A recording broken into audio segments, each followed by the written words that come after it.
Hello, and welcome to another episode of Five Questions with Seth. This is when you, my readers, and some fellow authors get to ask me questions about my writing, about the latest project. And this edition is the Kirsten Cape Fear edition. So, Kirsten Cape Fear is the fourth book in my Beach House Mysteries, which of course follows Kate Harper, our intrepid hero. So, she's the beach house stager that makes high-end rentals look really pretty, but also has a bad habit of tripping over dead bodies and a compulsion to figure out what happened. But we love Kate for that. She's a little impulsive. She's incredibly brilliant and occasionally gets herself into a little bit of trouble. So, with that, we'll dig into Kirsten Cape Fear. I'll give you a very quick summary because I don't want to spoil any surprises. But what I will say about this particular case, which takes place again in Southport, North Carolina, it's the first of the Beach House Mysteries in Southport. However, my recent Christmas story, A Southern Charm Christmas, took place in Southport. It's such an amazing town. It has a big piece of my heart. So it was fun to go back there again and use that setting and immerse myself into it and plunk Kate and Nick in and see what they can do with it. Only other thing I'll say about this mystery is it's one of my favorites of the four so far. I will say that, and it definitely hits Nick in a place where he gets very excited about, as Nick is a huge fan of pirate and pirate lore. So the mysteries kind of steep into that a little bit, both historical and modern day. So with that, I'll get into the questions. First question comes in. How do you manage so many ups and downs in relationships like Kate and Nick? So this is the first series that I've started. I have the Dark Chase series, the Pennant FBI thriller series, which of course follows Alex Pennance and Annie. Huge fan favorite. I have my first series that I ever wrote, the Sean Kendall Blood series. And then there was a long, enduring relationship there. So I had to learn early on how to uh, kind of string out relationships. Just like all relationships, there's ups and downs. So I try to bake those into the storylines. And then sometimes it's innate in the characters. In the Beach House Mystery series, um, both Kate and Nick, but especially on Kate, there's some past there. And quite frankly, I don't let it all out at once. Through as we go through the series, we get little glimpses of Kate's hesitance to jump full bore into a relationship and some of her wariness there. So that allows me to kind of have that tug and pull, just like the tides.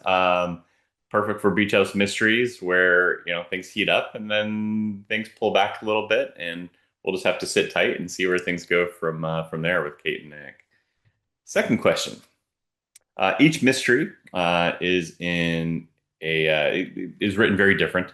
How am I able to create such a unique vibe? Well, I appreciate that. I appreciate you kind of noticing. I try to make the stories very unique and standalone. We have the same heroes, and we have a similar setting in that they're kind of beach facing, or at least waterfront.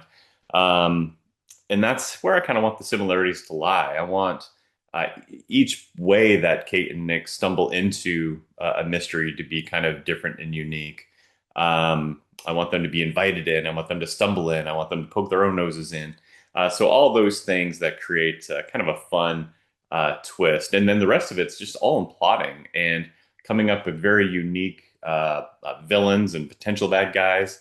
And Kirsten K. Fear was great at that. There were so many potential bad guys, and there's so much stuff going on, battling more than one front.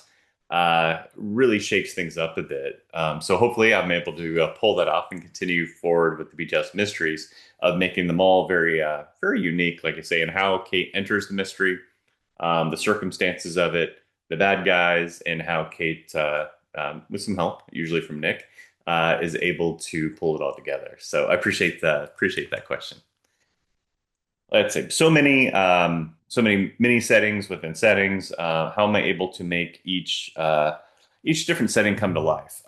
So it's such a blessing doing what I do. I really do travel and immerse myself into the locations that Kate goes to, because I want to be able to write the imagery in my head and get that. So through the words on the page, those images pop into your head. So part of it's just really immersing myself into the area, and I try to eat what the locals eat. I try to see what the locals see. I try to do the same thing as tourists as well, and really try to put as much of that into these stories, especially with the Beach House Mysteries, that I possibly can. Um, and that's really kind of the trick for me is just putting myself into those situations. If they went to like in Kirsten Cape Fear, they're everywhere from Bald Head Island to Southport proper to Oak Island and multiple locations in between. So I had to spend some time there. Had to really kind of, smell the smells and see the foliage and see what critters are there and see how the people are and try to embroil all that into the setting as I'm writing the story. Another question.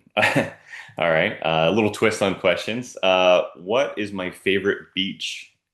And there's your follow-up question. Do I take requests?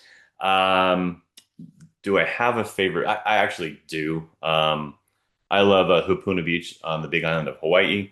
I'm a huge Hawaii guy. Most of you know by now, I have a little bit ADHD brain, which helps lends itself to writing lots of stories really fast. Something about Hawaii, I just calm down. I really enjoy it, and it's everything from the scents to the vibe to the people, obviously to the ocean. It's just such a beautiful, tranquil, gorgeous place. So I do have a favorite, although I have plenty of mainland favorites as well. Clearly, when I'm writing about Southport and Oak Island and Wilmington and Wrightsville Beach and all over the coast. Honestly, I love the water. I love the beach. Uh, I'm just a happy guy when waves are crashing. So waves crashing, ideally palm trees. I prefer warm water these days. Yeah, so those are all my favorite beaches. But Hupuna in Hawaii kind of wins the cake. Do I take requests? I really do, because I'm always looking for hot spots that my readers would like to read about. I know going to Christmas Con for one of the kind of hallmarky Great American style Christmas conventions. There's a lot of folks that have mentioned Cape May, New Jersey, so I spent some time there to kind of get the vibe of the town. I've had some requests for various places in South Carolina and Georgia, and of course all over Florida. So yeah, I do take requests. If you have a good idea, if you have a town you would love for me to write a little Kate mystery and adventure in, drop me a line.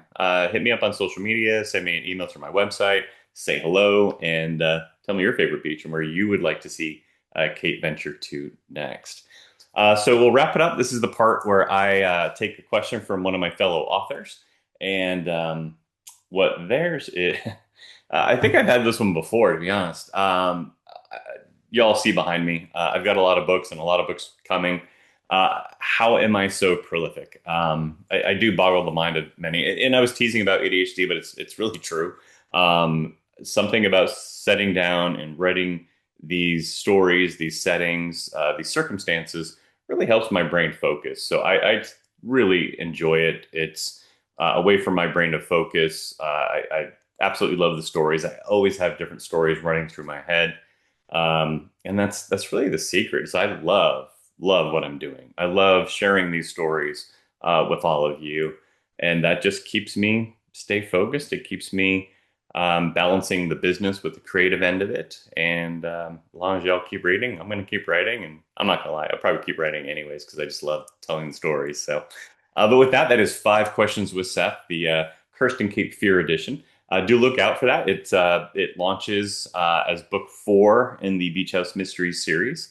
I look forward to you all enjoying it. Come up with other questions, send them my way. If I didn't address something that you guys are curious about on this call, again, hit me up on social media, ping me through my website via an email, and I will hopefully see you all at a conference, convention, book signing somewhere soon. If not, let's stay in touch online. Take care.